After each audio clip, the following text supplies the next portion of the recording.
Hi, and today I'm going to be reviewing The Island by McPherson.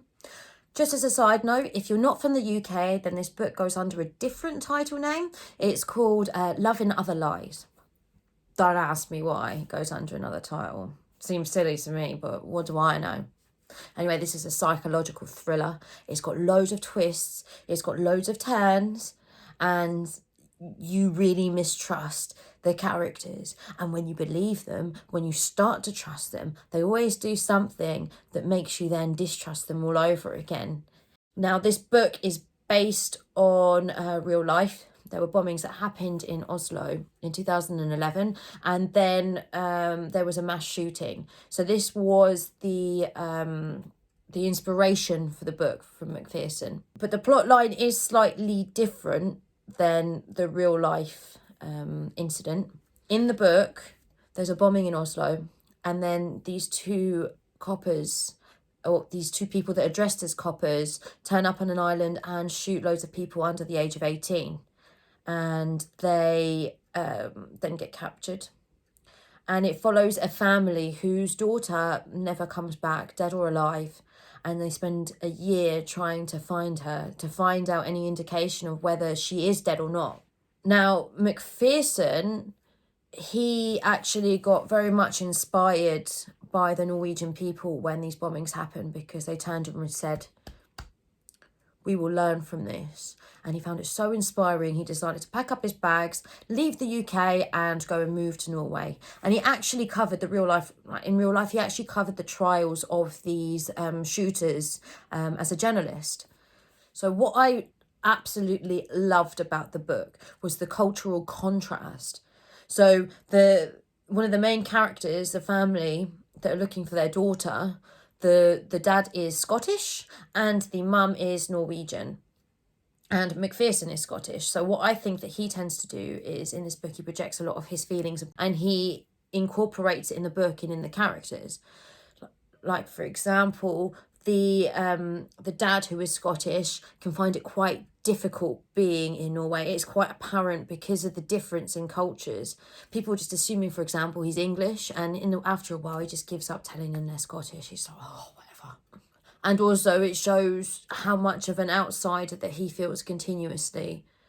His wife, who's the mum of the missing girl, she understands, and it's quite evident, like, even though they've been together for 17 years, that sometimes they still butt head and don't have a full understanding. Another thing I feel like he projected himself onto the book was about the Norwegian justice system. So it's different to a lot of the world. They tend to really focus on rehabilitation. So something isn't so much a punishment, it's about seeing the error of your ways and changing the way that it is. And I get the impression that he thinks that perhaps they are a bit extreme in that sense. Even if he does agree with them, I think he thinks it's quite extreme, because there's this point in the book when the trial is happening of these murderers, and they're allowed to just sit together, they're allowed to giggle with each other, they're allowed to sit and have a picnic. And as a reader, you're just absolutely horrified, or that they don't care what they did. They have justified themselves, and then at the same time they're allowed to be treated very humanely. It does make you quite angry when you're reading it, the fact that this is a thing. So I think that this is what he is trying to say, like, come on, there's a line.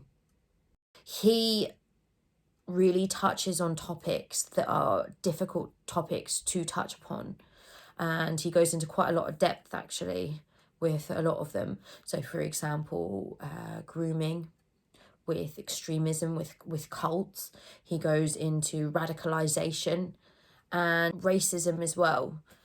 And they are very touchy subjects for a lot of people, but I really like the fact that he touched on it, because in my humble opinion, if you be rid of history, then history is always deemed to repeat itself. So it's really important that you keep note of things that happen and you don't smooth over or pretend things didn't happen, because that is exactly when it's going to happen again, because we're humans at the end of the day, and there's only so much that nature will change unless we actively make an effort to change it.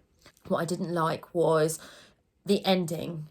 I don't feel like he really rounded it up very well, and it felt like he spent most of the book spending so much time on it, and then suddenly goes, oh my god, I've got a deadline, oh, I better quickly finish it, quickly, and so he never gives it that 100% that he does throughout the book. So even though the ending wasn't as strong as it could be and it left some question marks, it didn't quite feel complete, I absolutely loved the book, and I'm going to rate it an 8 out of 10. As always, if you liked my review, then please give it a like, a share, and subscribe if you haven't already. Thank you for watching, and until next time, bye-bye.